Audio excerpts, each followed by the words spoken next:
showtime.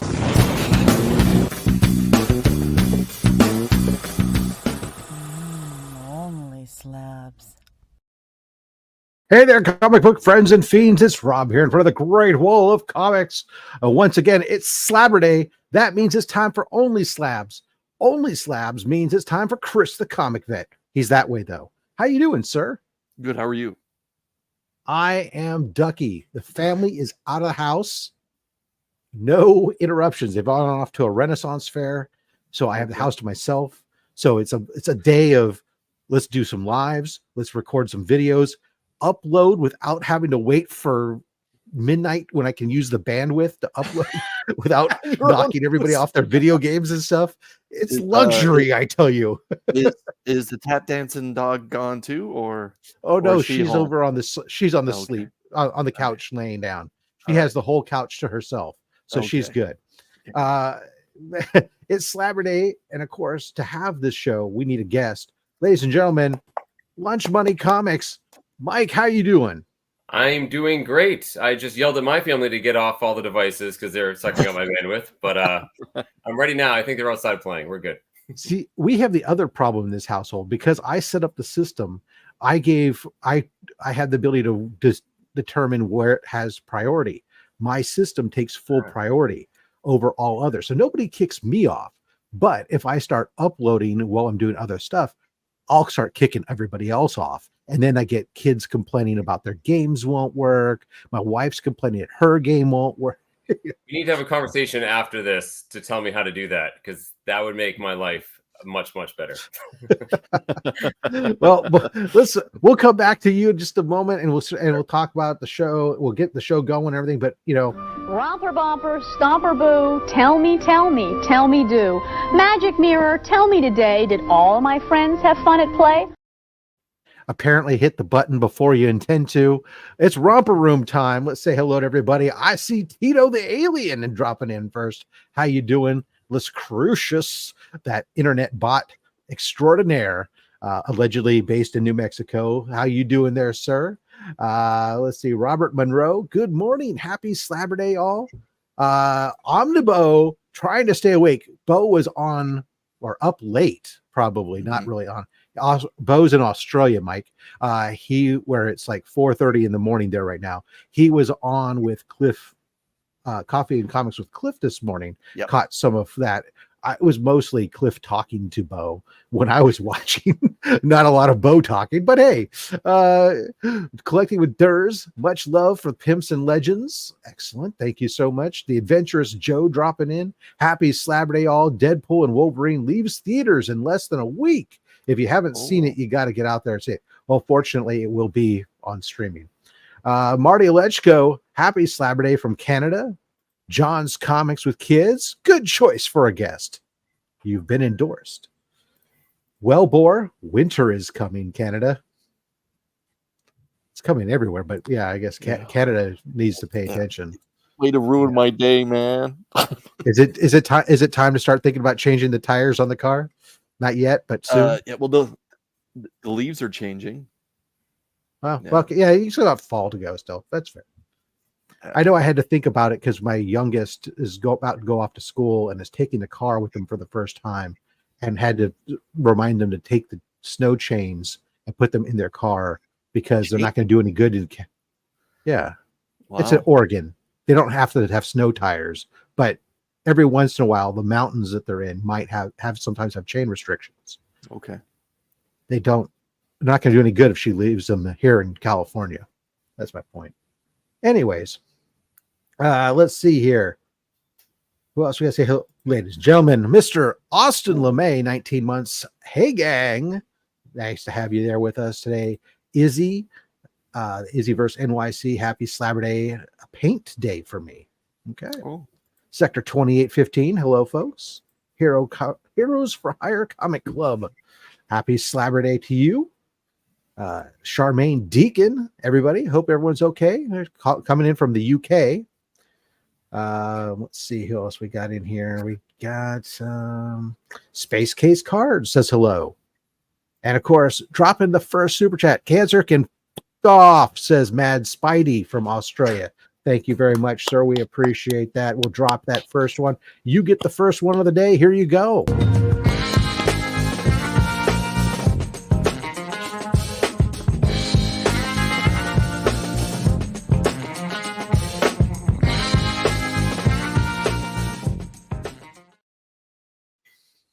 So, Rob, if I'm right, that puts Australia in the lead, 1-0 against the planet at this point.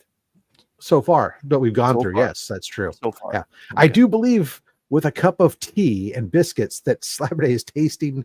It's a Slabber tasty day of fun. Hello, all. Sorry, that was a tongue twister for me, but That's a good I'll one. have a cup. Being American, I will have coffee for that, but I'll drink it from a Dr. Von Hoot mug. Does that count? Yeah. Of course, my biscuits are a lot softer and fluffier, but that's just us. Brian LCS, let's get it. Nice. Let's see. Brian, I'm not going to say anything that you just referred. Okay. All right. well, that's a different kind of biscuits. Just keep them in the okay. yeah. All right, Humpty, all the right. Humpty. Yeah. Yeah, there you go. Looking for a group, by the way. Comic Vet is looking for a group because I'm a gamer and that's what I see. He's a lucky friggin' guy. Rob's fired up. You know, yeah, it's fun here. Marty Lechko drops in. He says, "Oh, let's go. C3 is coming." It's true. C3 is coming, and this one's for you, sir.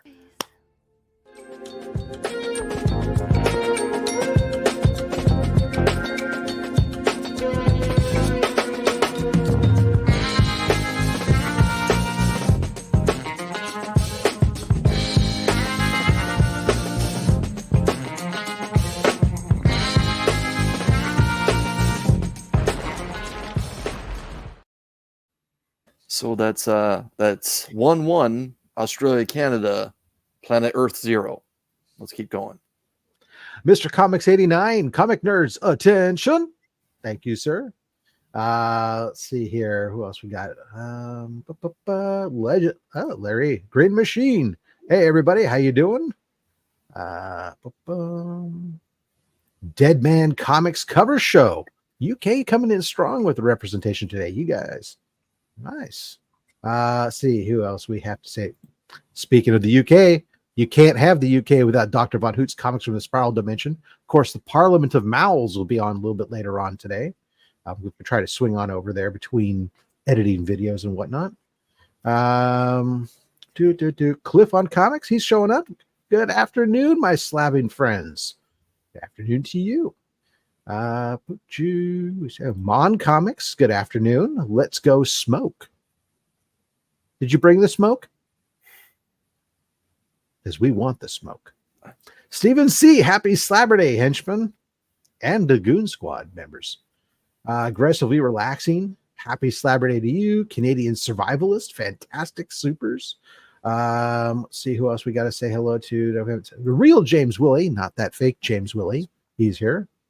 And saying hello, folks. And Chuck Hensey dropping by. It's slab time. Hector Ortiz, the audio is good for me, Green. Let's see. Who else? We got to say hello to. Well, make sure I get everybody. I tried to. Joffrey Castro, hello. How are you? Johnny Five Alive, hello, everyone. Vogs, swinging my. Good day to you. Let's see. Aggressive Relaxes. Thank you for defending the wall for us. Great comic vet.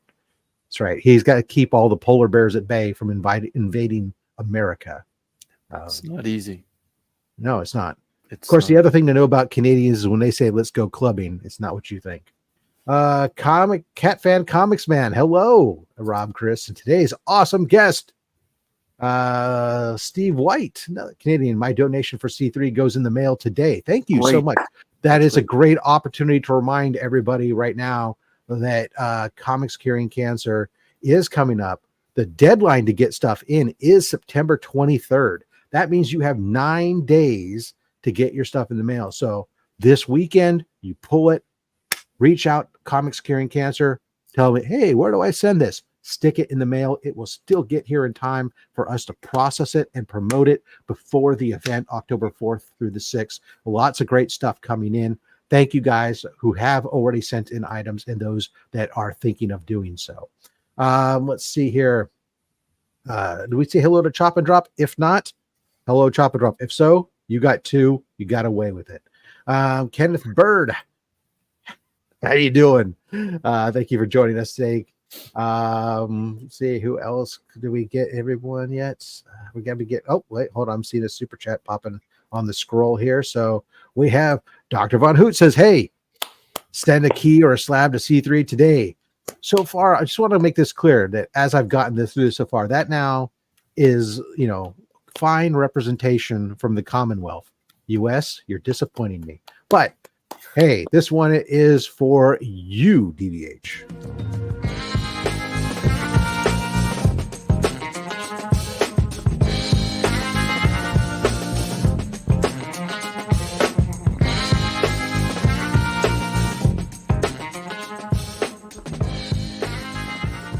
I'm very conflicted about how I'm supposed to feel watching this. So that's 1 for the UK, 1 from Australia, 1 from Canada. Papa Willie says that he likes big melons. I cannot lie. Deadman says, from another part of the planet. Thank you very much, UK representing. That's 2 up, UK. Let's see, where they go? Oh, we are now. Here you go. Okay. Bet she gives great helmet. Kiss me. No.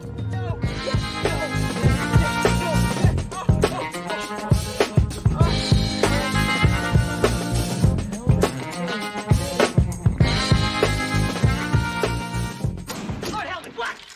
You're needed on the bridge, sir. Knock on my door. Knock next time. Dagger says he's heading out after the show to get last 14 kilometers to officially hit the 500 kilometers in his great cycle challenge for sick kids with cancer in honor of my dad. Good. Congratulations, sir. Phenomenal for all the hard work you've been putting in and putting that down. Papa Willie comes in here, says, yeah, USA is not to be underrepresented. Hello and screw cancer, he says. And I agree. This is for you. Bet she gives great helmet.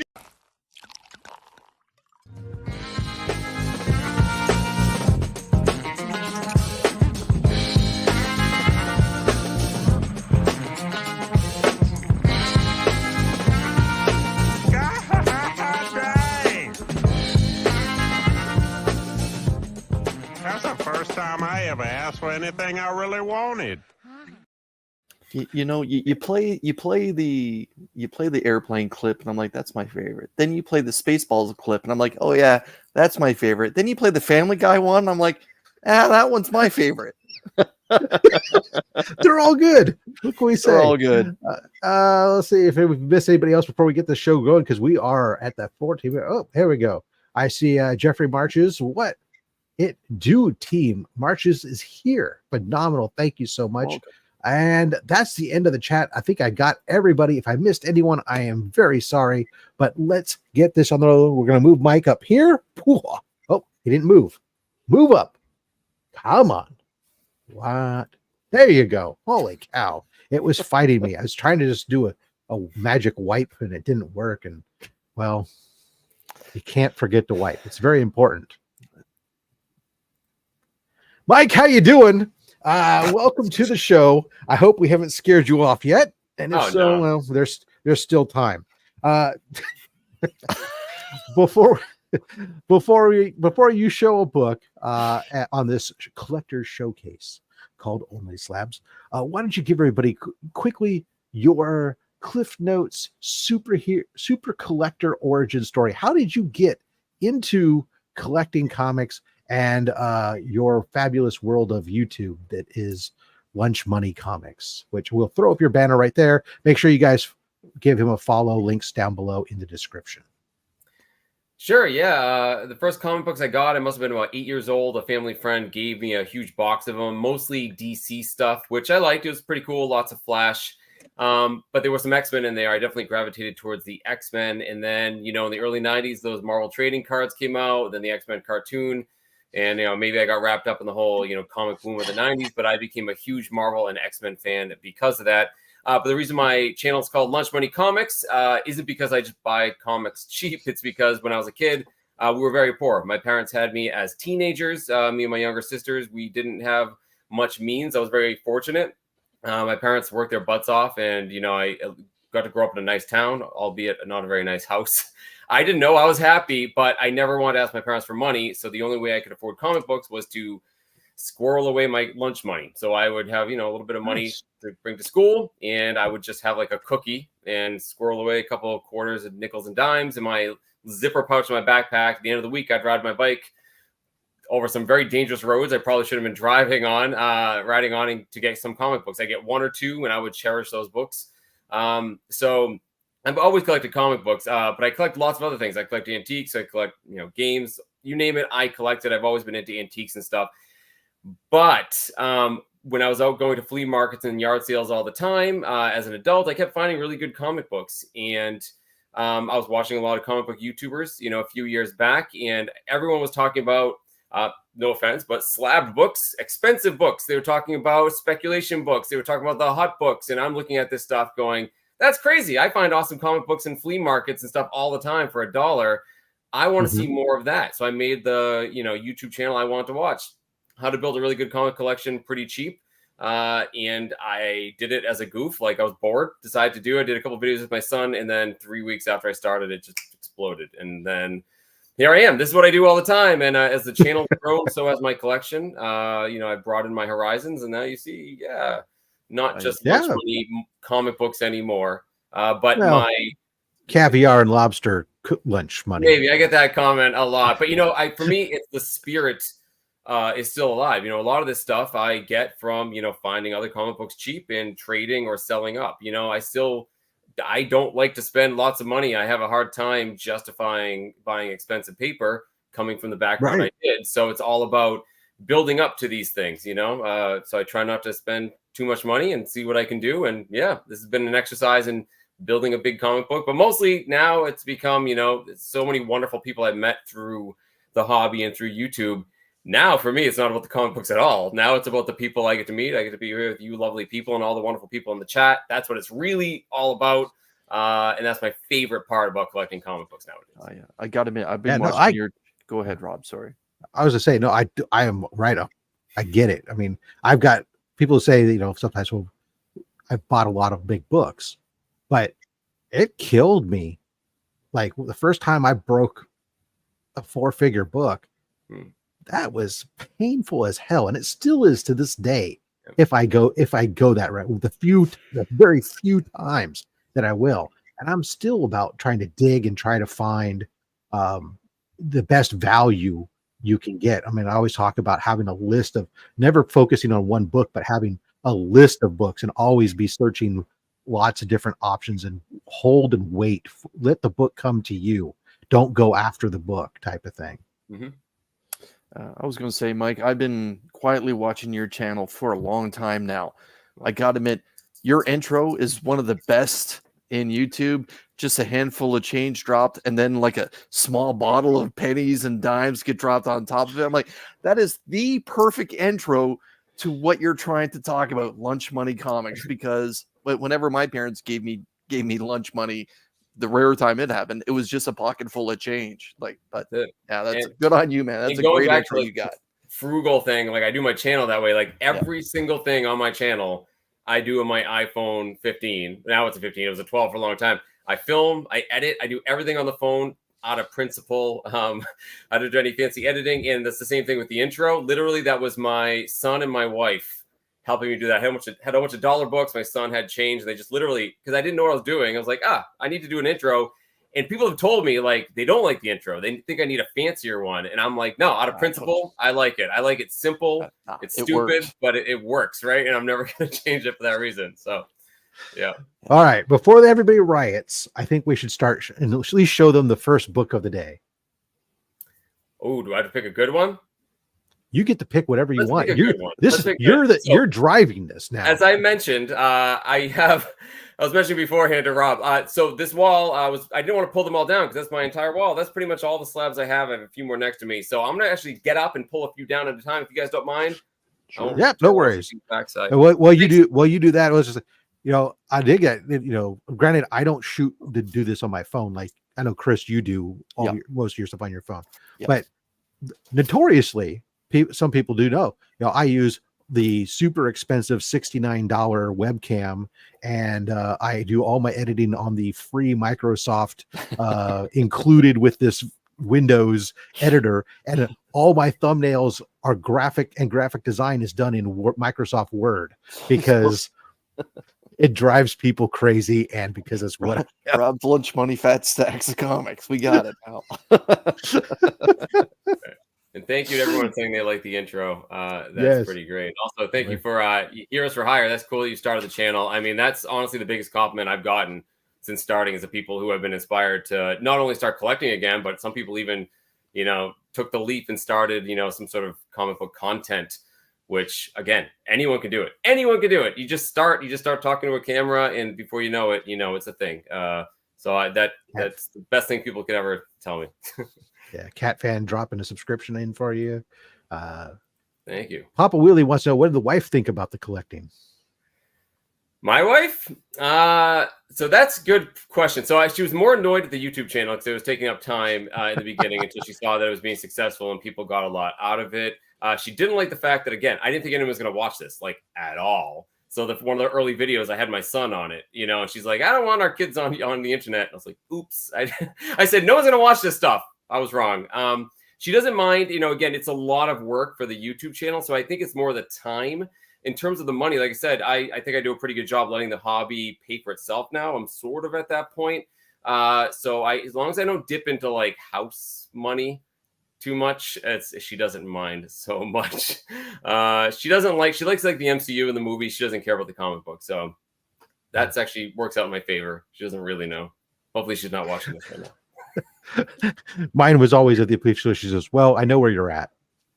Yeah, right. Exactly. Right. So let me start off. Actually, I got a good idea. Yeah. I'm gonna start with the very first slab I ever got. Like I said, I never had slab books until a couple of years before Lunch Money Comics started. And the first one I got is my favorite book of all time. However, I do have to admit that of all the books I have, this is probably the one I lost the most money on. And I wouldn't say I've lost much money on comic books, but this is one. Giant says, yeah! I have a lot of X-Men books, so you might have to get that graphic queued up quite a bit. So yeah, Giant Size X-Men #1. My favorite character, my favorite team, all of comic books is the X-Men. My favorite character is Nightcrawler, so you need the first appearance. This had a funny story attached to it. I've been looking for one. I was worried the market was going to keep going up. Sort of fell into my lap. Someone contacted me. I was, in the middle of nowhere in Maine on vacation, saw an opportunity, but I had to race to Rhode Island that same day to get this. So I went from Maine to Western Mass, dropped my family off, drove to Rhode Island, met a guy in a mall before it closed, and got my first Giant Size X-Men #1. I want to upgrade this book badly. I want to get a raw one, I think. Sorry, slab people. I just always wanted a raw one that I could flip through, but I don't think I'll ever get rid of this because it is the first GSX I ever had. And it's got the cool custom label, which is always this is a book that, first of all, I was on writer. You haven't lost a penny unless you sell it for less than you paid for it. 100%. So if it's just in your collection and it's your first, it's just a collectible, and that's it, right? So that's the beautiful part. But I mean, the GSX one, I mean, this is a book for the longest time I've notoriously said I had no interest in owning, only because I'm not an X-Men guy. My wife is the X-Men person. I'm not. But I'm not an idiot either. And when one fell into my lap, I picked one up and had to listen to everybody said, Rob, I thought you weren't going to buy a GSX one. But it's a great book. First appearances of great characters, awesome looking book. And like I said, I'm a sucker for the custom label, which they don't offer anymore. I like it when it matches the book. So same thing. I'm never going to get rid of it. So I haven't really said I've lost money on it. I'm going to keep it. I'll just get more copies of it and be happy with those. Right out of the gate. There we go. Yeah. Dropping the fire. Biggie saying good. Oh my God. All right. You guys want to really go? Hey, Biggie. All right, here. Let's just keep the diesel going. The biggest book I own.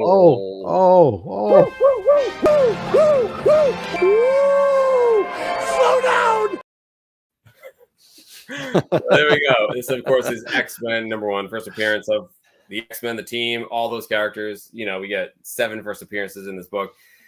This is my dream book. Being an X-Men fan, I've always wanted this book. Never thought I'd have this book, but as I mentioned, The way I do things, you find things cheap, you work your way up. This had a pretty cool story. I did a whole video on it on my channel. I went to an estate sale, found a whole bunch of Golden Age books, and among them was a tiny, almost like ashcan size Archie comic that was really unusual looking. And you guys know the rule. If you've never seen it before, it might be rare. I grabbed that Archie. It was in perfect shape. Come to find out that it was a special release from 1949, only given away, I think, in shoe stores for the Archie fan club. And there were zero of that particular issue, which was a Christmas issue, on the census. No record of one being bought or sold ever. I talked to some Archie collectors, said it was incredibly rare. I had it graded, ended up being a 9.2. And then I sold that through Comics Limited. So they reached out to me. I sold it and made almost $4,000 on it. And that was how I got my X-Men #1. So I never would have dreamed of spending 4 digits on a comic book before that, but right. How we got it, this essentially cost me $5. So Mike, so here's the question because before you do that, Chris, before you do what you do, Chris and I debate all the time. What's the most important X-Men book? Now you have the two that we argue about. You just showed the one that Chris thinks, and then you're showing now the one that I think is the most important. Which one do you think is the most important X-Men book? Giant Size X-Men 1 or the X-Men #1? I want to straddle the line and pick something different. I think I think they're both equally important. Come on. I mean, listen, you say this one probably is because X-Men wouldn't exist without the first one. Sure. Exactly. But one of the modern X-Men, though, is GSX #1. That really defines the X-Men moving forward. But I would argue the graphic novel God Loves, Man Kills is the definitive X-Men work and defines them. So from a writing standpoint, in terms of what they stand for, I think it's the most important work that Chris Claremont ever did for the X-Men. In terms of the most important to the full franchise, I can't pick between my two children, and I'm not going to pick between those two comic books. I'll pick between my two children. I don't care. One thing I'll point out, this I'll is play a favorites 1.8. all day. Yeah, it's a 1.8, but the reason why I love it so much is it's the best presenting 1.8 I've ever seen. The reason is it's a split spine down to about here, but you can't tell it. All the damage is on the spine. The only place you can see it is right there. Otherwise, this is the best presenting 1.8 I've ever seen of any book ever. This is what we say on this channel over and over again. Split spines are going to save you bucks. You're going to have a beautiful presenting book, split spine, missing back covers. My ASM 1, beautiful looking, pretty good looking 0.5. No back cover. But you can't, when it's hanging on the wall. Right. Nope. You don't know. You don't know. And because of that, I got it for a great price. So that's awesome. Mike, before you put that down, would you mind reading us what's on the right side of that blue label, my man? Here we go. It's the origin and first appearance of the X-Men, Professor X, Cyclops, Iceman, Angel, Beast, and Marvel Girl, and Magneto. Awesome. So we played a game. Some friends, I mentioned those Marvel trading cards that I loved. I played a game with a couple of my friends on the Absolute Game of Nerds where we go through the different sets of Marvel cards and see how many first appearances you own in your collection. Nice. This is the best book to own because it's actually 7 first appearances, 8 depending on the card set, because you get one for the team, for the 6 different X-Men characters, and Magneto. Some cards have multiple teams. So it's a great comic book to own if you're playing the first appearance game, obviously. Hector Ortiz brings a point. I think we should do scratch and sniff slanted slabs so that we can smell the old mold spores in the newsprint. That would be great on those golden age books. Oh, yeah. God. There you go. I just keep them off to the side. And I kind of hold them behind the book so you can pretend, right? So let's just keep the diesel going. Let's just go here. Jesus. Yeah, freeze frame. Yeah. Oh yeah. Oh yeah. Yeah, so obviously first appearance of Wolverine, Hulk 181, first full appearance of Wolverine. First full we'll allow first cover appearance. There you go, first cover appearance. But it's the iconic book that everyone knows. Another book, the money book. I put this, although it's a Hulk book, you put it right up there with the biggest X-Men books, of course. I would also put X-Men #4 in there too, to a lesser extent. This is a huge book. I got this in the basement of a neighbor. So I did a couple of videos on this. I randomly found this guy because he posted about a yard sale he was having. He had comic books. I went down there. In fact, the first videos that actually took off my channel was because I went into his garage, saw all these books that were amazing. And when I brought this pile of books up, I asked him how much, and he said, I don't know, like 50 cents each. And I looked at him, I said, no way. And I handed him a $100 bill just for the small stack I had. I said, you have way more value there. And because I was honest with him, he invited me back to see the good stuff. And I helped him sell pretty much his entire collection. I got 2 books out of that, though. I got this one, and we got Fantastic 448 for Silver Surfer. This book I had cleaned and pressed by my friend Jeff from Comic Spa and graded, came back as a 4.5, and I am disappointed with that. I still am mad that it's a 4.5. It looks like it's a 5. The more I look at it, the more I think it's a 5. But still, guys, pretty cool thing. I got it for a great deal because I was helping him out. He sold to me really cheap. So, but it is That's complete, awesome. right, Mike? There's no coupon. It has been cut out of that issue, right? Yeah. It's in great shape. It had a little bit of like a kind of a subscription crease down the middle that we had pressed out, and you can kind of see some remnants of it. That's why I think it's still a 4.5. Couldn't quite press it out, but hey, it's a great book. Oh, Papa Wheelie's letting me know I've got typo in the scroll, so we'll have to fix the scroll, but he's dropping the super chat to let us know. So we'll play the super chat. I'll fix the scroll, and we'll go back here, and we're back here for you, Papa.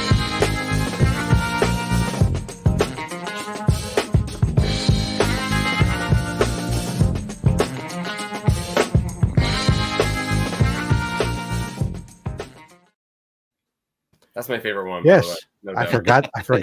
forgot the C in comic. That's all right. I was all kinds of messed up because I realized that also the thumbnail has a typo where I had double S's. I'm just awful, but I'm an awful host. All right, thank you, Papa, very much for that. All right, let's keep this train rolling. Let's see, he's going to burn up all my drops real quick here, but that's all right. One thing I want to point out is for me, everybody else will forgive you. So for me, comic books is the story attached to every single one of them. I know where I got every single book. You know, I like the story more than the book sometimes. So that's why I always have a story attached to all of these. This is one that is similar. So again, X-Men fan. I originally bought this as a slab book. It was actually a 6.5 when I found it. Nice. And despite the guy got it from insisting that he cleaned and pressed it to the fullest extent, I didn't believe him. I gave it to my buddy Jeff from Comic Spa, who's an absolute wizard. I didn't want to crack it open until there was a Chris Claremont signing at CGC. Then Jeff cracked it open.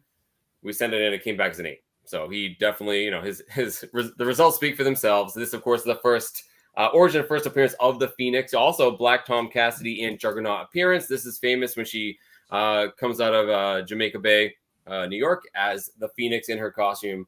Killer Dave Cockrum cover. One of my favorites of all time. Yeah. I had a lot of debate actually with Jeff about where to sign this. Chris Claremont always signs, you know, on the trade dress, unless you tell him otherwise. In retrospect, I kind of wish he signed it somewhere on the side. You know, I had like identified it, but so it's a crazy cool book, right? So yeah, I said it before and I'll say it again. That's the cover that represents how excellent Cyclops is as a leader, as he's literally trying to drink Jamaica Bay away so they don't drown. Yeah. He's yelling, no problem though.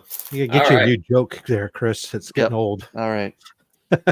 See, on the signed thing, I talked about this book this year. So this is, of course, X-Men number 50, graded as a 5.0. Second appearance of Polaris, her first appearance the previous issue, number 49. Mesmero, also second appearance of him.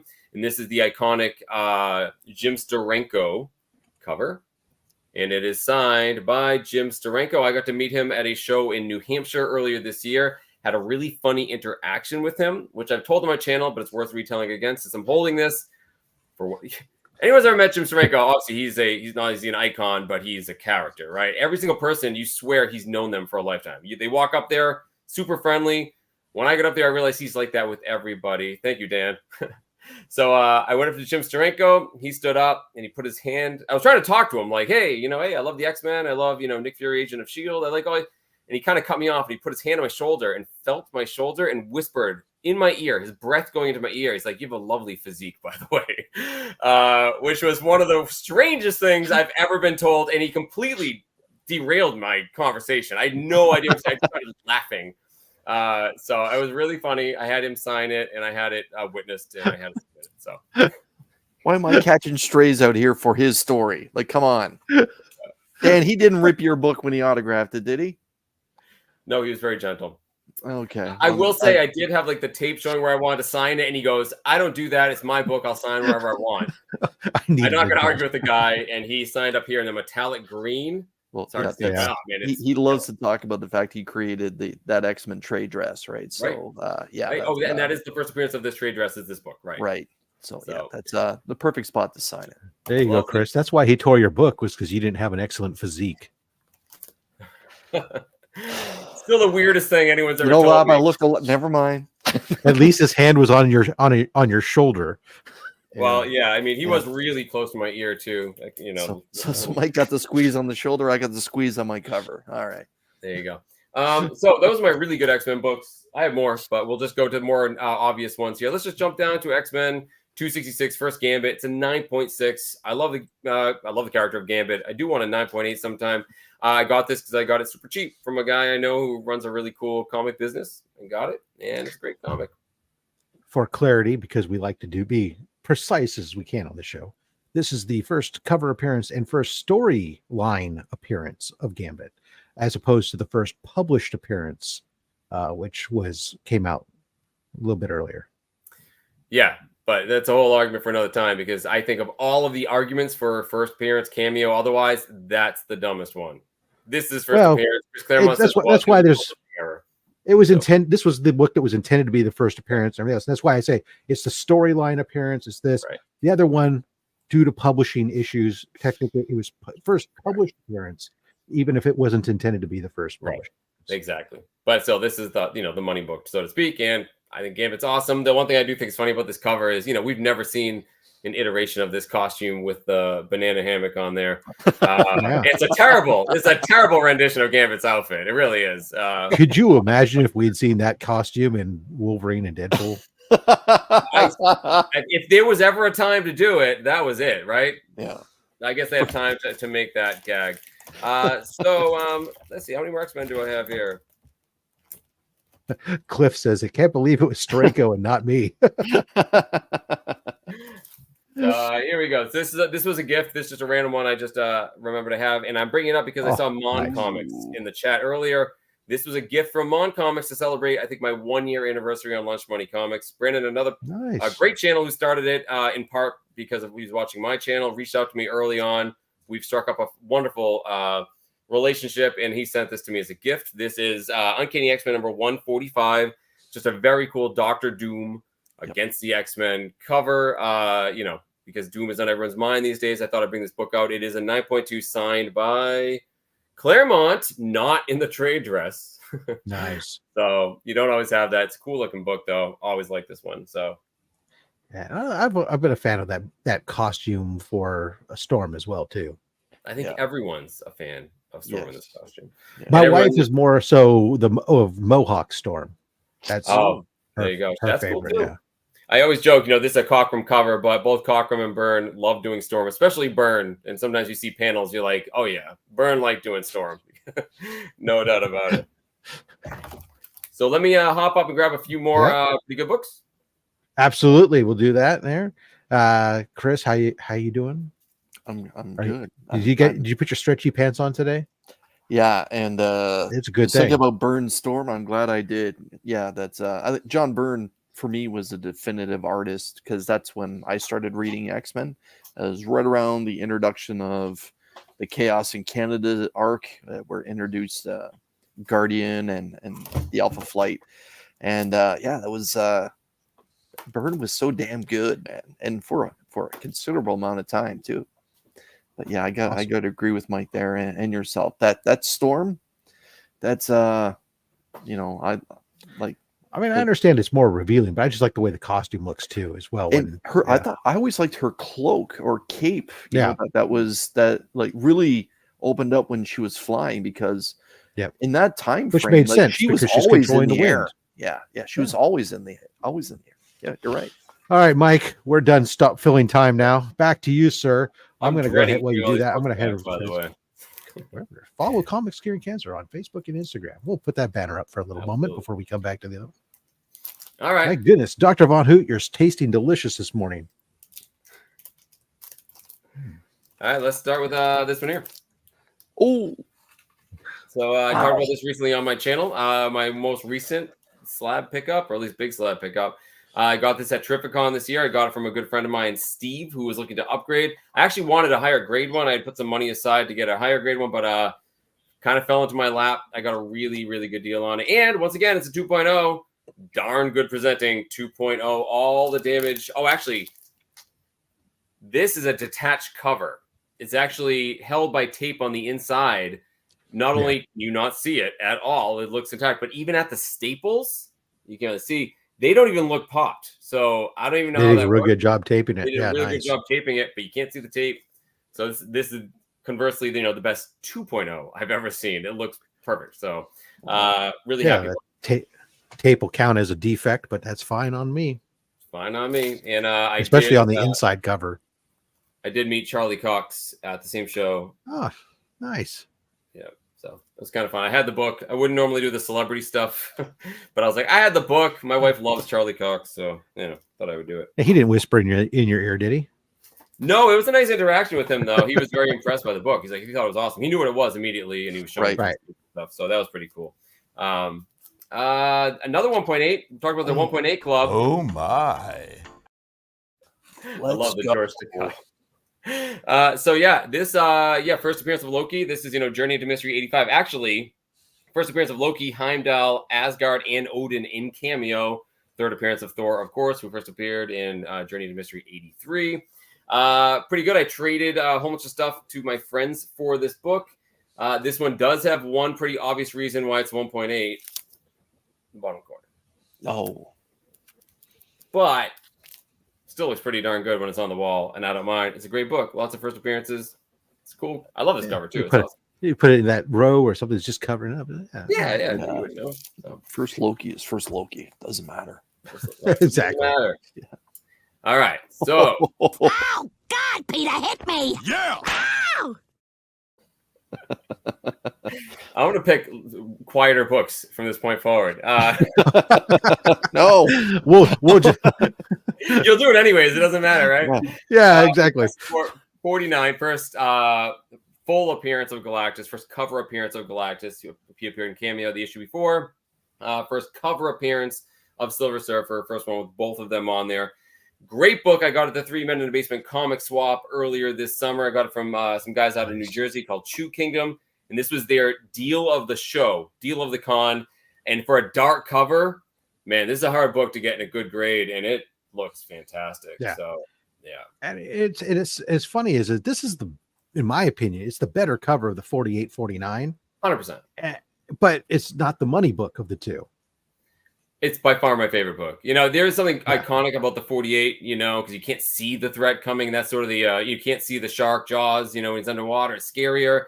You don't know what Galactus is. But once you do know what Galactus is, this is definitely the better cover. You have both him and Silver Surfer and the Fantastic Four. This is like Chef's Kiss, Silver Age, Jack Kirby amazingness. Great cover. Yeah. I mean, the other one, it's a toga party. I mean, right, exactly. And even 50, it's a great Silver Surfer, but it's a brown cover. And you get that little inset in the bottom. Some people like that. I've never seen the appeal. I actually kind of like 50. I know that more people are into some of the other covers, but I'm not a huge Silver Surfer guy, to be honest, so it's all right. Yeah, the one in the 70s I like. All right. Yes. Yeah. Hold on. Oh, and boom goes the dynamite. One of my favorite all-time characters. All right, I will say, so obviously this is FF52, first appearance of T'Challa, Black Panther. In my opinion, this is the best first appearance cover, besides Amazing Fantasy 15, I suppose. But this is just absolutely killer book and a criminally underrated book. I can't believe how cheap you can get this book for it nowadays. Awesome book. This one I did get in the raw, traded for it. Had it cleaned and pressed, came back as a 5. It does have some, spine damage, but otherwise, beautiful presenting book. Good to know, guys. I got to step away to eBay. That's my book for 2025. I better go get it now. And hey, so Chris, that's the perfect opportunity. Yeah. So what do you think that a Fantastic Four 52 in a 5.0 would run you today? Let's just shout out Philtastic for joining us first. All right, let's play Guess That Price, and I'll give the opportunity for some people to drop a couple numbers. So Rob, we're going into 5.0 FF52, first T'Challa, Black Panther, who's wearing a cape, by the way, in this first arc. 5.0. I'm going to go right with the monetary value that grade represents, just because I know it's kind of dropped. So, you know what? No, $650 right now. And So Mike, I hope I don't insult you by saying that. No. So last sold on a 5.0 earlier just last week, $635. It's trending up because you have previous sales. Previous to that was 580, 520, 520, 480. So it's been trending up over the summer. But that represents a little bit of a dip from earlier in the beginning of the year where it was up 600. So typically anywhere from $500 to $600 is about the right spot for a 5.0. Which incidentally is also the range from 550 to 650 that you're going to get a 5.5. So those books right in that range. My headset is about to die, so I'm going to have to switch headsets here in a second. Okay. I was kind of wondering why you weren't wearing the cans, but okay. Yeah. Mike, I know Rob has a copy, and obviously yours I think it looks a lot better in a 5.0, at least from this vantage point. Yeah. And that is the book I'm going to be hunting next year, 2025. That's the book that's on my list, like number one with a bullet. I've had numerous Jungle Actions, Black Panther 1, and then two other volumes and stuff. But the first appearance is one that's eluded me. But now that it's cooled down a little bit, now's the time. Yeah, I do want to point out the back is gorgeous. And Comic Spa, when I sent this to him, there was actually little specks of some sort of foreign substance, coffee or whatever, that you could kind of see like on the moon. He was able to dry clean. He was able to remove those and, still give back the blue label, not restored or anything like that. But he made it present like way better. I couldn't believe what he did. So I know I sing his praises a lot, but that's because all the books I've ever sent in myself, I have Jeff work on first. So nice. I agree. Killer presented copy. Do you want to take your break now? Yeah, I was just going to say, so we could do one more and then we'll do our break, or I can do it right now, whichever you'd like. Let's do it right now. I'm going to jump into some 70s stuff after this. So it's a good break. All right. So guys, let's do hashtag I like big books.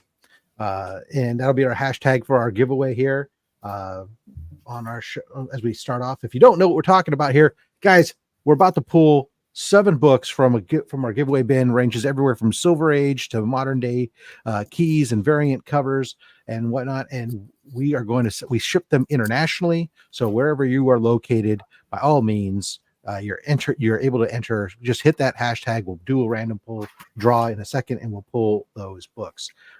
In the meantime, I will go ahead and remind everybody, of course, that this channel membership. Everything goes to Comics Curing Cancer, all the membership, the merchandise sales, the super chats, everything else. Comics Curing Cancer, the official campaign of the American Cancer Society. We're got our big 3-day virtual event coming up October 4th through the 6th, featuring comic book auctions, art auctions, live draw and sell, mystery boxes, so much more. Make sure you follow Comics Curing Cancer on Instagram and Facebook for all the details, including the show schedule, which we'll talk about a little bit later on. It's posted and such. Also, from that standpoint, we will go ahead and thank our Goon Squad members who are supporting the channel.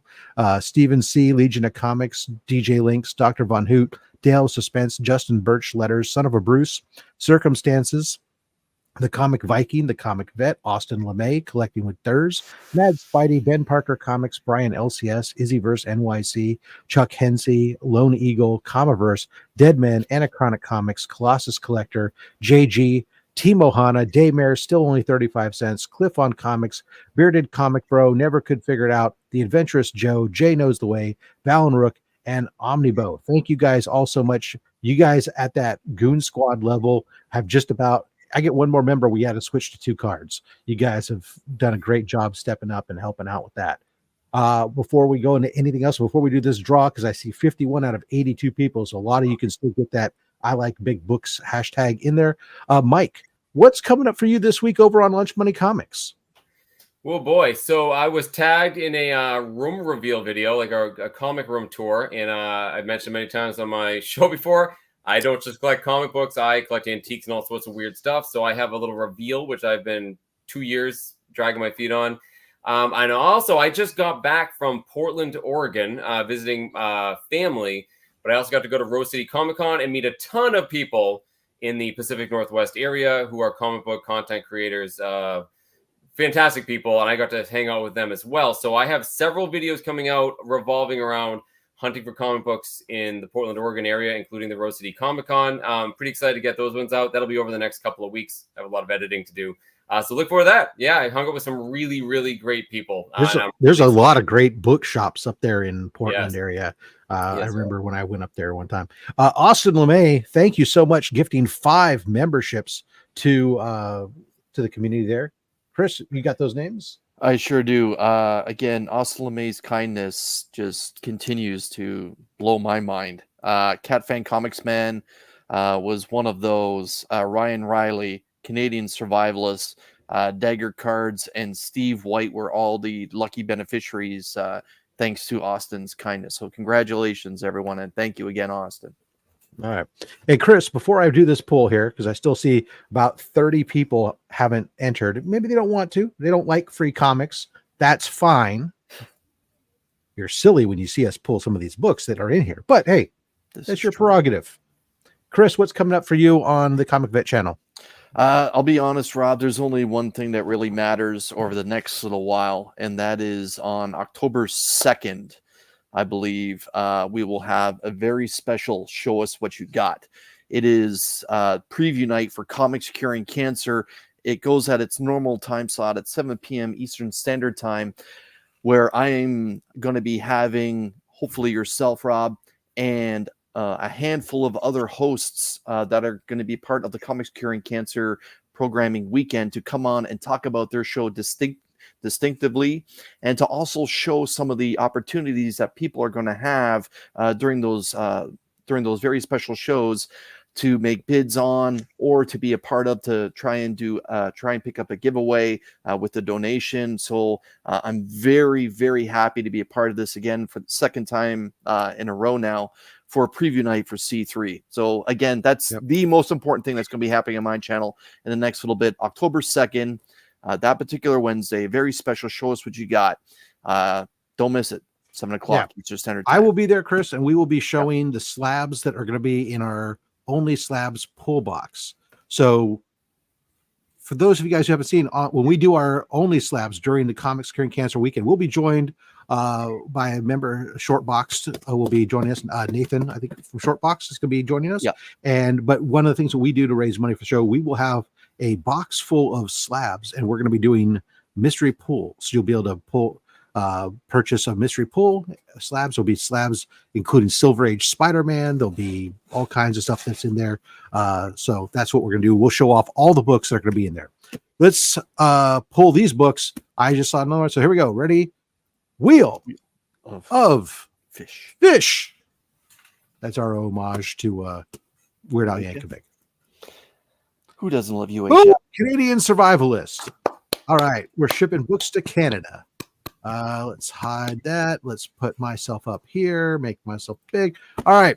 So, Mike, you're going to be pulling the books for Canadian Survivalist. So what you're going to do is give me a number 1 through 10 from the front, 1 through 10 from the back, or we can just do some back to front action. You tell me where to stop, and then we'll go that way. We're going to pull a total of 7 books here. All right. Pick from the front. Number 9. 1, 2, 3, 4, 5, 6, 7, 8, and 9. Okay. Next up. Move 9 more from where you just were. No, we go 9 from the front, 9 from the back. Okay, from the back then. From the back. 1, 2, 3, 4, 5, 6, 7, 8, 9. Okay. All right, let's go 7 from the front. 7 from the front? Okay. 1, 2, 3, 4, 5, 6, 7. All right. And we'll go 7 from the back.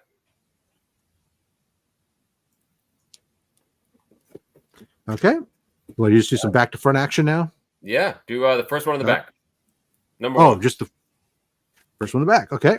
2 more books. 3rd from the back. We're going this way. Okay. 1 more. And let's go 8 from the front. It's a hard decision, honestly. No pressure. No pressure. I think that's why a lot of people just do front to back and allow us to just, and you just stop it in the middle. But that's okay. I don't think that Canadian Survivalist is going to complain, because I saw a lot of writing on the back of these boards, which means generally that those are keys. So to remind myself, because I can't remember them all, holy snikes. Okay. Yeah, here we go. All right. Canadian Survivalist. Here's what you're getting. First off, Nightwing #1. This is the first solo series. So volume 1, issue 1, Nightwing. Busting out there. Very cool book. I've never seen that cover before, Rob. That's a great giveaway book right there. Yeah, I concur. Yeah. Let's see here. We got Captain America and Falcon 198. Okay. Everybody love a little Bronze Age Cap. Speaking of the Bronze Age, anybody like Man Thing? Yeah. Rob, Man Thing that's not a book we give away. That's a book we save for seeds. That's what we give away on this channel. How about this one? You got modern age variant. How about the 3 temptresses of Peter Parker, Amazing Spider-Man? Hello, nurse. Damn straight, that is a lot of leg action going on. It's that groove. Whether or not I like the fact that's a giveaway, that's a great cover. Batman New 52, the first cameo of the Court of Owls. No.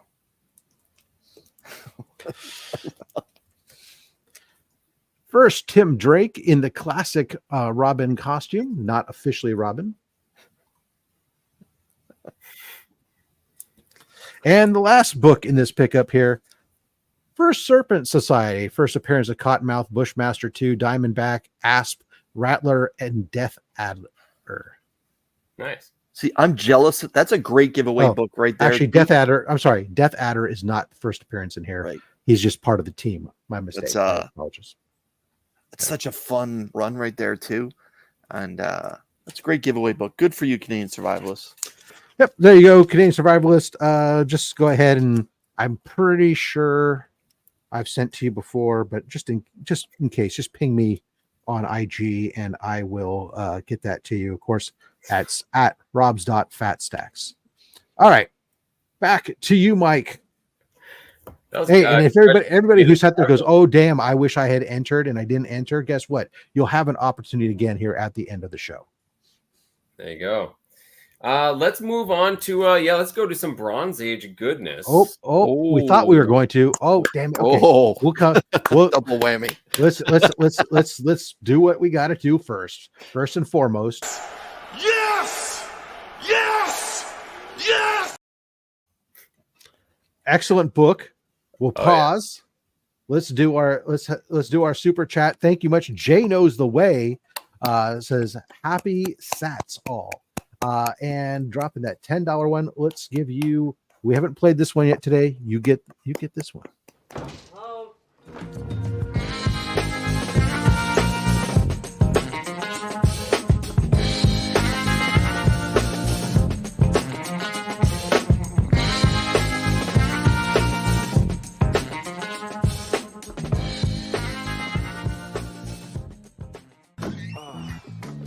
That's not what it looks like. It's not. I forgot how graphic that scene was. Poor guy. It was. I edited it a little bit too. So, all right. Mad Spidey says claim. By the way, he doesn't know that we're not giving it away. I think, but that's all right. All right, let's go ahead. So I have a story here. First of all, this is of course Marvel Spotlight #5 from 1972, and this is the first appearance of Johnny Blaze, the Ghost Rider. Awesome killer book. You see it as a CGC 3.0 with the custom Ghost Rider label, which I'm a sucker for when they're perfectly matched. Yeah. I mentioned all my books. I like to have a story with all of them. That's part of the journey. That's why I enjoy the books, which is why I don't love this book as much as I should. I love this book. I want to love this book, but I got it in a weird way. I was actually at I think my niece's birthday party, day drinking. Like we're having a party. This showed up on Instagram. It was a ludicrously good price. I just threw a lowball offer and they accepted it. And I bought this book outright. Still got a killer deal on this book. But because I didn't have that journey of like finding it in a strange and unusual place, I didn't trade for it. I didn't work my way up. I found myself feeling very empty when I got it. I just opened the box. I'm like, oh, it's cool. Went on the shelf, and that's always bothered me. In fact, I was so nonplussed about getting this book. I didn't even do a video on it. I did like a short. Like my first short I ever did. I'm like, hey, I opened this book. I did like a Halloween fun thing, which bums me out because otherwise I love this book. I just wish I had a better story to go along with it. So I guess that is the story in its own right? It's the journey of getting the book, not just the book. So I guess Mike is giving this book away so he can go get it on an adventure to find a new one. Well, if I trade this book and get a better one, then that'll work. So is this a book you're actively looking to upgrade then, or are you actually just passively with looking to upgrade? Okay, gotcha. Yeah, if it comes along, if you happen to be day drinking somewhere, I forget I have it because I don't have a big story, and then I see it, I'm like, damn, I get the first appearance of Ghost Rider. Like I do get excited because I'm, it was such a quick thing, but yeah, and again, it's a great presenting 3. Yeah. You can see a couple of in other words, you're passively looking to upgrade. So if you happen to be out at a con day drinking, and one just stumbles into your lap, you'll pick that one up then, because at least you'll be at the con. I mean, don't get me wrong, I wasn't like drunk at all. I had like 2 sips of a beer. I just need an excuse to like get away from all the kids, and I'm like, oh, I'll go on Instagram and poop. Someone asked what the lowball offer was. I think they were asking like $6.75, something like that. Maybe I got for 6 shipped or $5.75. Yeah. It was a low offer. I didn't think they'd take it, and they did. So nice. Yeah, $5.75. I want to say, and this is one of those books that like I'm always surprised when I look at what it's worth. I'm like, oh, I got a good deal. So, and that was a year ago now. It was last October I got this. So, yeah, it's actually a book that's really pricey. Surprisingly, super happy about this one. All right, staying in the Bronze Age, I recently did a very big video on this. Yeah. Oh, great Scott! Yeah, so this one does have an interesting story, a couple interesting stories. This is Werewolf by Night, number 32, 1975. Of course, this is the first appearance of Moon Knight going up against the titular werewolf in this. Now, I got this book. Oh, by the way, it's a custom label as well. I got this in a trade. I got this at the 3 Men in a Basement comic swap earlier this year. I traded with some awesome guys from Second Alarm Comic. They're out of Connecticut. I do a trade with these guys every year. They're fantastic traders. They're very close to one-to-one traders. I did trade away a book that I really like. I got traded away the first John Stewart, which I really like that book. Oh. Yeah, among some other things. But I was into this book for a lot less because of everything I traded for it. However, it was heavily stained, especially on the back cover. I mean, you can see it everywhere and on the inside. Otherwise, it was a great presenting book. Barely any spine ticks. It was all about the staining. Once again, gave it to Jeff from Comic Spa, who put it into an aqueous bath. He removed the cover and the first interior page, put it in an aqueous bath, put the whole thing, took the staples out, put everything back together. I did an entire video of this entire process. One of my longest videos because I thought people would think it was interesting. And to really put Jeff's skills to the test, we submitted it to CGC to see what it would come back as. We were guessing this was a 5.5 or a 6 beforehand. He got rid of all the staining on the outside of this book. No staining whatsoever. Came back as a 7.5. So cool story. Definitely check out that video if you guys are interested in how the whole aqueous bath thing works. A lot of people have misconceptions of what restoration is by their own definition of CGC. There's some minor things you can do as long as you're removing things from the book that don't belong. You're not using any chemicals. Some people say you're just getting away with it. I think it's actually how they define it. Either way, it's an interesting process to watch it unfold. And as you see here, the results speak for themselves. This book got a gigantic bump, blue label. Yeah, pretty cool book too. Nice. Yeah. All right. Next up. Okay, this one actually has a really interesting story as well. So the first time I ever submitted books to CGC, I'd never done that before. This was one of the ones in the package. Oh, very nice. Now, here's a crazy undervalued book. Undervalued book. Me and Jeff, who are usually pretty damn close when we pick our grades to guessing, we're within a grade or two. We're way off in this one. It does have several color breaks on it on the spine. But Jeff, who's worked on this book many times and loves it, he said it was the glossiest book he's ever seen. He buffs it, and it was incredible, screaming. And I think that gloss blinded the CGC grader because I still don't, even as I'm holding this, think it's a 9.6. But it Monday morning grading, yeah. Lucky me. However, I noticed something when I got it back. In the O, you guys won't be able to see it. there's a little brown thing that did not belong there. It appears to be a sesame seed. Yeah, I'm not joking. So it was a Monday morning book. Coffee. Yeah. So the grader, Coffee and I a don't bagel. know what it is, a little brown thing fell into the actual inner well, and it looks like it's imprinted. Is actually, you can see where it's pushing into the book. So I didn't really know better. I should have immediately gone back to CGC and said, "Hey, can you guys redo this? What is that in there? That's an artifact that did not belong with my book." I never got around to it. Time passed and never thought to do it again. I was also worried that they'd look at it again and be like, "Oh, it's not a 9.6 anymore." So it stays that way. But I kind of like it. I like the story about the fact that it has a sesame seed in it. Someone was eating everything bagel down in Sarasota on the day they graded this book. Wow. That's not me saying anything bad about CGC. I'm just saying weird things happen. Yeah. That's from I'd Banana like to Gate say- to Sesame Gate. Yeah. Yeah, well, as I always say, all the comic grading companies have issues, right? Just for some reason, we're all willing to overlook one company's issues. correct. Exactly. So I mean, otherwise I can't. Again, I got a 9.6 out of it. So how can I possibly complain, right? Let's jump back real quick to the Silver Age, just to show off some Spidey books. Yes. Oh, yes. Yeah, this is the best ever.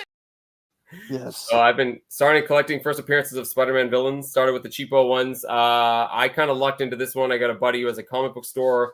He brought me along for a pick where I was helping him, price out the books for him. And you have a couple books in there I wanted. This one and the next one I'll show you in a second. This is, of course, ASM number 13.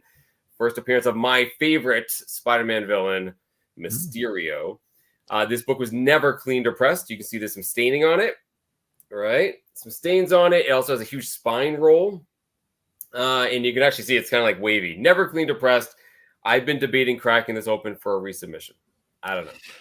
Yeah, it's tough because when you get those low grade ones, there's usually either things are barely hanging on or whatever else. And I know I recently took an ASM 5 first Doom, and there was a 2.0, and I sent it for clean press because it was really dirty and had some moisture damage and stuff. And it looks beautiful now, but it lost some pieces, flaked off in the process at CGC and everything else. And now, the grade took a hit to 1.8 now, but I'm still happy with it because at the end of the day, it presents a billion times better than it did before because it was all dingy and like I said, wrinkly and stuff. But yeah. And I didn't want to get into the whole thing, but one of the reasons I like raw books better in a lot of ways is, I like to be able to open them up. I like to be able to look at them. Sure, I don't mind them when they're graded. When the reason they're famous is when the thing's right in the cover, right? There's Mysterio right there. But one of the other reasons I don't like slabbing so much is it's expensive. And when you have situations, and I've had other situations where I thought about cracking it open, I just don't want to take the hit. I could buy another book for the same price in some cases. So Sinister 6 first appearances are not cheap regardless of the grade, right? I know that we're saving money by getting down 1.8, like mine's a 0.5. I get it, but the fact is Sinister 6 books don't really go down, and this book though has been coming down. It came down quite a bit because it's been far enough removed from the movie, right, that it's come down. Because I remember when I got mine, I was looking in mid-grade stuff, and that was all over $1,000. Now you can get a mid-grade book for like $700, $800 on this. So again, I felt like I lucked into it. I knew this book was expensive. I didn't think I'd get this book. He's my favorite villain, but I knew it was expensive, so I lucked into it. I got this for half of what it looks good enough. Yeah. Let's stay on that Sinister 6 boat. This is the other book I got in that transaction. There you go. So this is, of course, ASM 15. This is the first appearance of Kraven the Hunter. Awesome Spider-Man villain. Truth be told, I don't love this cover. I think the net on Spider-Man looks bad. For me, it's the arrow pointing that just like you need a magnifying glass to break out to read what's there. Yeah. But I've just never been a fan of his ballet slippers. Right. Yeah, and also second appearance of the Chameleon. Second Chameleon, right? So it's a 2.0. Now, unlike the other one where I thought there was room for improvement, this one presents really good, doesn't it? Yeah. Well, that's A lot of- why both a lot of staples rust. very rusty, rusted all the way through. This is all of the damage. You look up the greater notes, it's because of the rusty staples, and there's no improving this. This is no way. It definitely is wavy from moisture damage, but I'm not cracking this open. This is never going to be anything higher than a 2.0, but it presents great, so I don't care. And it's Craven, baby. It's Craven. Yeah, no, that's a book that I wouldn't mind upgrading mine. But my story is always great because I've only paid $50 for mine. So Yeah, there you go. $50, Rob. Yeah, it was in a bin. And now I give you my favorite Amazing Spider-Man cover of all time. I think a lot of people's favorite of all time. Yes. Yes. So this might also get out of that. You get no clip from me because I don't care for that cover. Oh, wow. This is a triple threat, man. You got a famous. What the hell? One of us respects that cover. Don't worry. I know. It's not that I don't disrespect the cover. I mean, it's a great book. It's a phenomenal book. Obviously, I own it, but I just. Famous cover, famous storyline, first appearance of a major character. And what I like about it, not many covers, we get Spider-Man and Peter Parker. You get them both. So there you go. Not without this, not without the split mask. I agree. I know Ramita's first cover is just with the mask off, but yeah, you're right. Both to have both characters on the cover, that's not a split mask. Yeah, that's right. And like for me, timing was great on this book. I was gifted this just before COVID, and then it was lights out. All of a sudden, ASM 50 became such a hot commodity, especially after D'Onofrio was announced that he's coming back to the MCU, and then when he first showed up, yeah, when he showed up in the TV show, really in Hawkeye.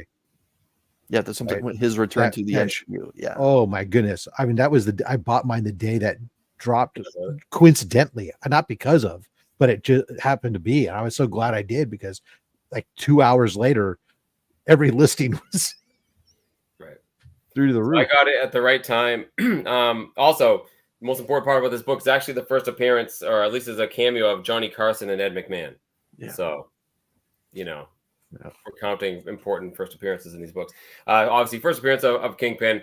I got this from that same basement collection. Again, I was helping him sell the comics. He was basically selling to me for half price. I bought it for $200.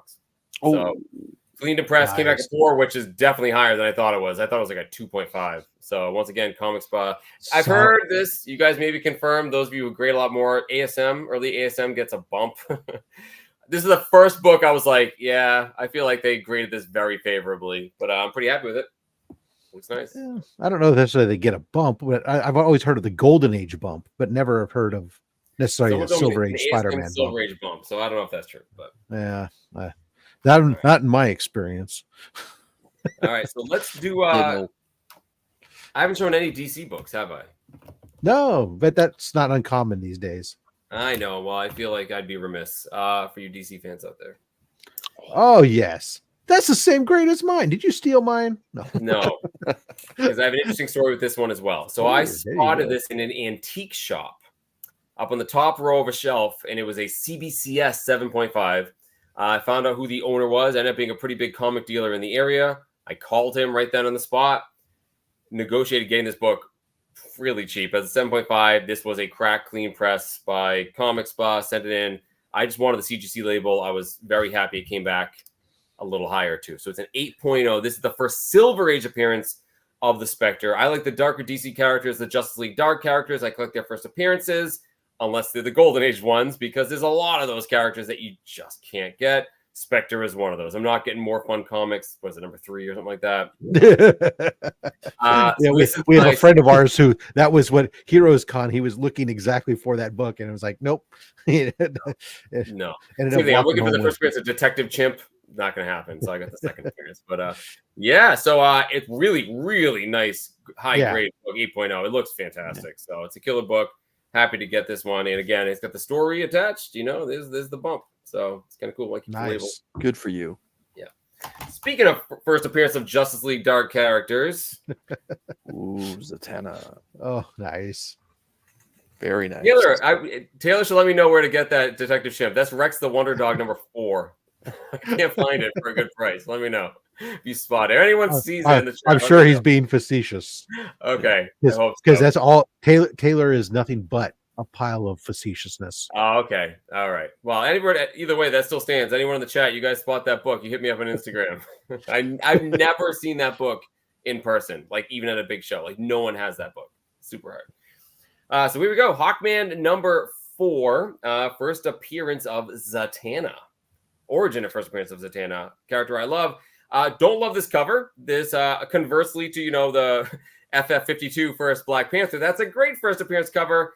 Not so much. If you like Hawkman, yeah, it's pretty good, but there's nothing indicating Zatanna on here whatsoever. It's like the first Doctor Strange. Well, this cover seems to me like it should be at the beginning of a movie, and there should be a narration of explaining. It's a funny story how I got in this situation. Records. And it is like you're going to come back to this. Is like the end of the movie, and you're going to come back to this later on. But we got to tell you. Yeah. I mean, it's a great Silver Age cover anyway. The machine that magnetized men. I mean, it's very pulpy goodness from, the early 60s, from 1964.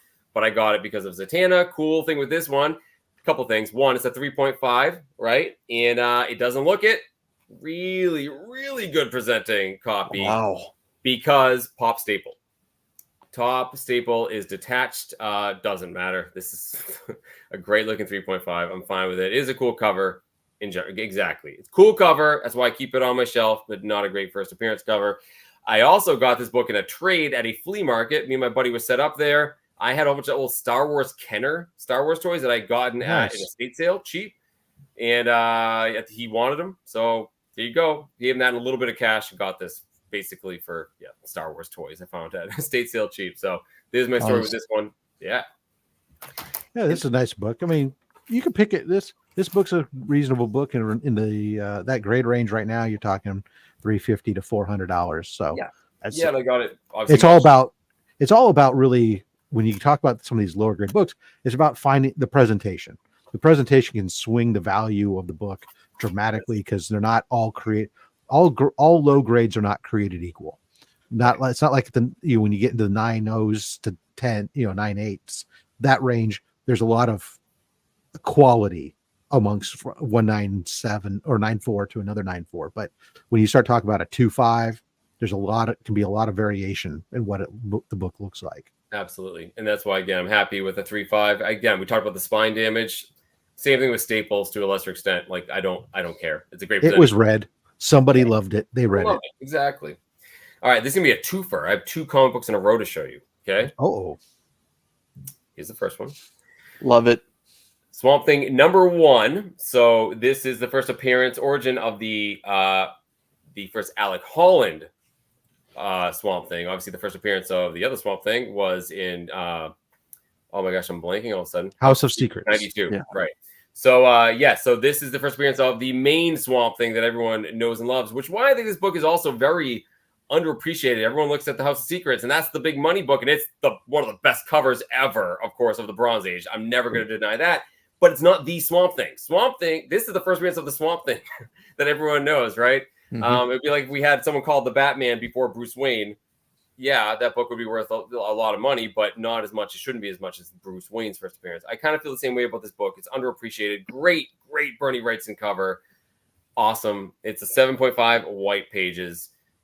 Crazy thing on this book, this was also a book with heavy water damage. Comic Spa put this through an aqueous bath as well. I mean, it was like rippled, and he came back and he was actually disappointed this was a 7.5. He thought it was an 8. I'm okay with it. It's a beautiful presenting copy, and I absolutely like it. Yeah, I picked up my copy earlier this year. I think mine's a 6.0.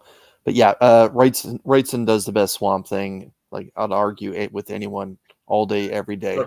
And I get that the first appearance, the house is the big money book, the best cover. But the fact that cover is so iconic, it kind of takes away from how great this cover actually is. This is an incredible cover. Yeah. Again, Wrightson being all Wrightson all over the place, but that's just gorgeous. Yeah. Yeah. And it's the story attached to the House of Secrets 92. The fact that, the female model is Louise Simonson and all that. I mean, there's just so much going for it. I think because it's so iconic, that's the reason there's such a separation between these two books, right? It is so much better looking, I guess, in a lot of ways. But still, I think this book's underappreciated. You get this book super cheap. I'm actually shocked by how cheap you can get this book. So really, really cool. Happy to get it. The reason why I want to show this off another gift from my friend Brandon at Mon Comics, an homage. This is an homage. This is Swamp Thing #1 from last year, 2023. This Lee Bermejo cover. And Bermejo cover, sorry. Yeah, reprint Swamp Thing #1. So it's a reprint of this one with a new cover. And you see the homage right there. Oh, and it's a 9.8. So yeah. Bermejo does some amazing work. Yeah. They did a couple of homages to Swamp Thing 1 with different covers. That's Bermejo's fantastic as well. I wouldn't take the cover out. Yeah. I do like this, such an iconic cover. You can't really see his face, and that's why I like the Swamp Thing #9. Bernie Wrightson, you see up in my corner there. That's like the best one. It's like he's turned around. But what I like about this one is you see a little bit more of his face. So it's kind of like the R-rated version or like the HD version of this cover. And it's awesome. It's really nice. Awesome. Great gift too, by the way. So very cool. Phenomenal. I have one more book to show. I mean, I could do this all day, but I have one more. We're right on time there. Perfect. I was trying to time it right. I think I buried it with all the other slabs. Give me 2 seconds. No worries. We're admiring the rest of the wall. Okay. So this is actually the most recent slab that I got. And this was a gift. So I mentioned that I was out in Oregon last week. So this video won't come out in another week or so. I'm usually a couple weeks out on my videos. I visited a dear friend I've met online through YouTube and Instagram. His name is Steven. He goes by the name Steppo or Collecto6. Yep. He shows up as a guest appearance. Like a lot of people know who he is. He's always on shows like with Alan, the comic collector geek. He's been on here before. He's been on it. Yeah. So the stuff that he has. He has ludicrous stuff. I mean, insane stuff. And I knew, he's into a lot of not just comic books, but the history I'm into. I got to visit him for a good part of the morning with Big B McFly, the comic guy. And he showed me all of his, history stuff. And we had a great morning. And then, of course, he had to show me the comic books. And although I'd seen a lot on a lot of channels, he sat me down at a table, put the light on, and then proceeded to hand me Batman 1 through 20 slabbed, just like, here, look at these. It was like all 5.5 and higher, just like ludicrous stuff, pre-code horror stuff I've literally never seen before. Incredibly wonderful guy, and also a very generous guy. He actually gave me several things as a gift. And, I feel weird always talking about when people give me things. People give me things not because I'm on YouTube, but because we're friends. And he loves to hook people up and give them things. So he gave me a choice for 2 comic books. He took one out of a box. I don't even remember what it was. It was a 9.8 independent comic, modern, but I didn't recognize it. But he didn't really, I don't think, meant to show me that book as an option because he pulled this one out. I am a Neil Adams fan. I love Neil Adams. So he pulled this out. This is a miracle. Smoke if you got him. Miracle Man #1 from 2014. This is a 9.8 graded and signed, authenticated Neil Adams signature. So this was a gift, which blew my mind. Pretty obviously very, very generous gift. Yes. I have nothing more to say about that. It's a Neil Adams signature. It's a 9.8. I mean, that's just, doesn't matter if it was graded or not. It's a cool book. And you guys will have to stay tuned to see that video because believe it or not, this isn't the best thing he gave me. Stay tuned for that. Oh, wow. There you go. That's what we call a teaser. Fabulous. Well Mike, done. Thank you so much for coming on the show. I hope that we were gentle with you and that you'll speak kindly to other folks about when you remember the show and not go, oh my God, what was I thinking?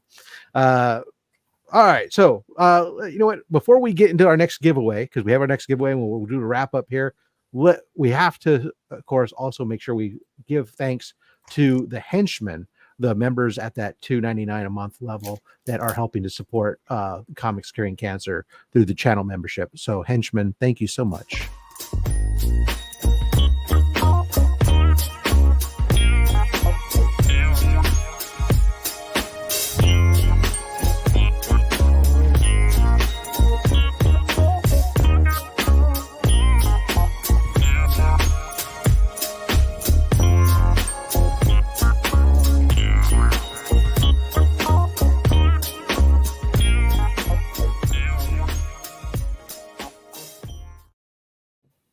All right. And if you're also looking at ways that you can help support comics curing cancer, other than, of course, the big event, of course, that we talked about October 4th through the 6th, don't forget, if you're looking for somebody to do some comic book pressing for you, you might check out the roguetraderutah.com.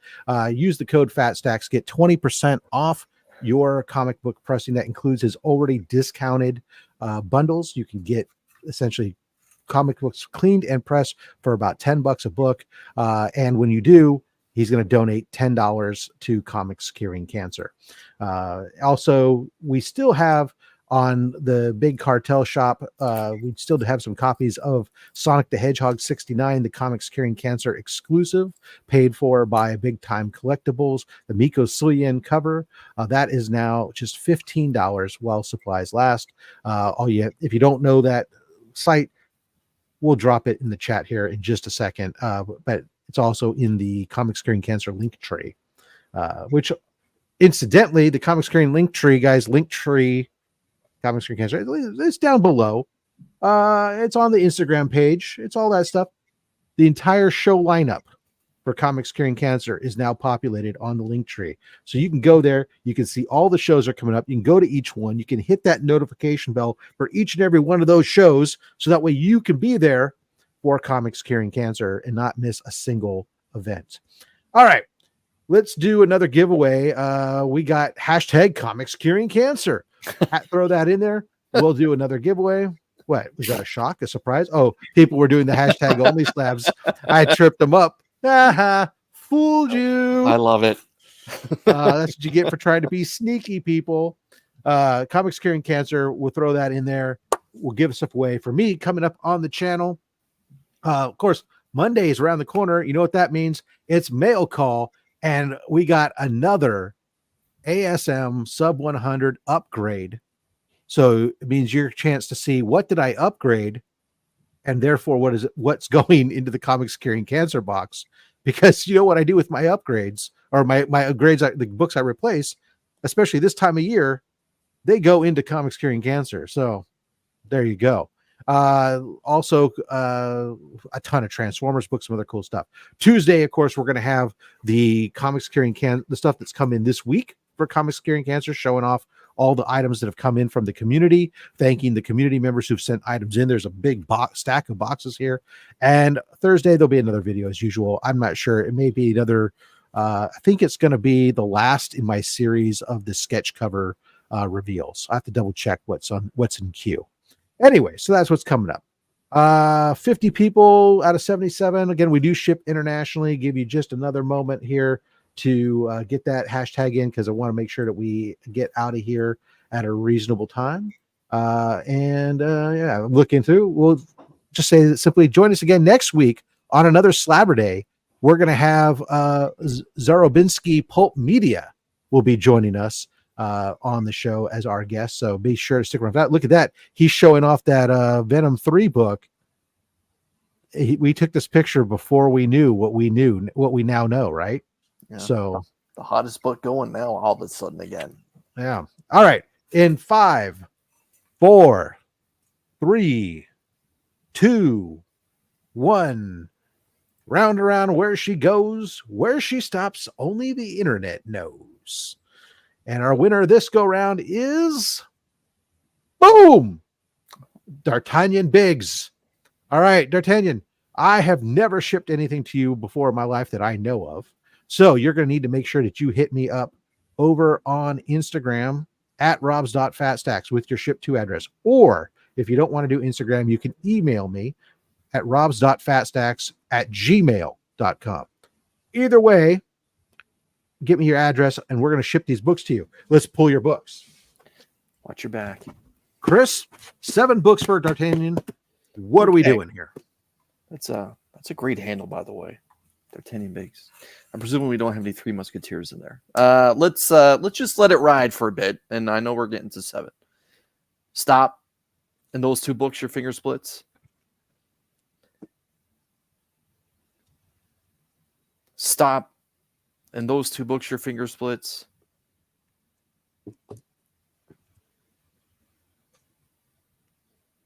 Stop. Those 2 books. And I because today is my father's birthday, let's count 9 from the back.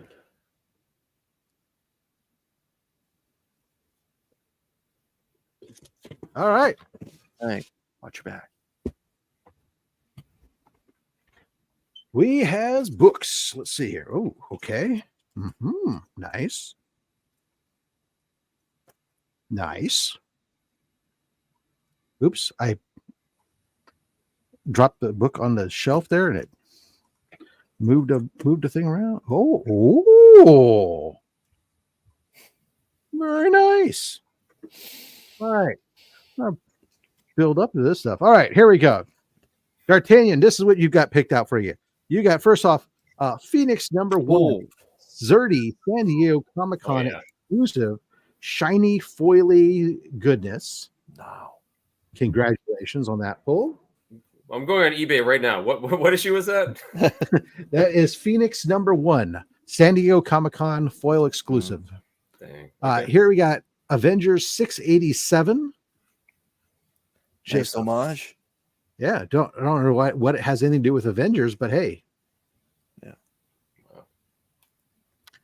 How about you want to go 25-cent book? How about some Tomb of Dracula, issue number 27? Very nice. Preemptive. What the hell? Why did I win the Phoenix? G.I. Joe, issue 64, the first appearance of Payload, Hardtop, and Backstop, and the introduction of Cobra Mamba helicopters and Gyro Vipers. Yeah. Again, the Cobra Commander in his hard suit. Yeah. New Mutants 16, the first appearance of Warpath. That's awesome. Warpath is a great character. First printing, Superman 18, first appearance of Doomsday. Nice. Still a book that's collected. And Rob, what the hell is this book doing in here? Spider-Man 2099, #1, the first appearance in storyline. Spider-Man 2099. The other was a preview. It was 6 pages of this. This is the first. This is the book. This is the book. The best part here is Rob's getting pissed off at himself for putting that McGill book in there to give away. I have 20 other copies. It's okay. I'm good. It's a great book.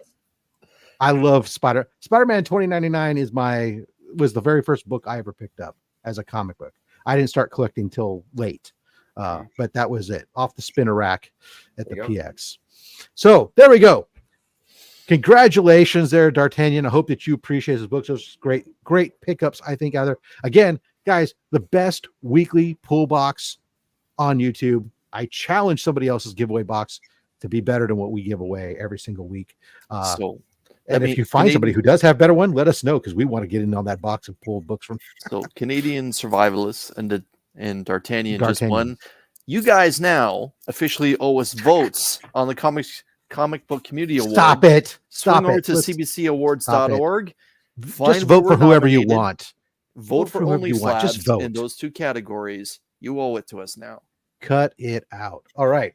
On that note, guys, thank you so much for coming out on this Slabber Day. Thank you. A special thank you, of course, to Mike Lunch Money Comics. Be sure to give him a check out if you haven't already. Most of you, sounds like you've been there before, but if not, go swing by, check out his content, give him a subscription, give him a follow. And as always, make sure you collect what you want. Don't listen to any of us, especially me. I'm just a fat man with a fat stack of comics and a fat opinion. Thanks for watching.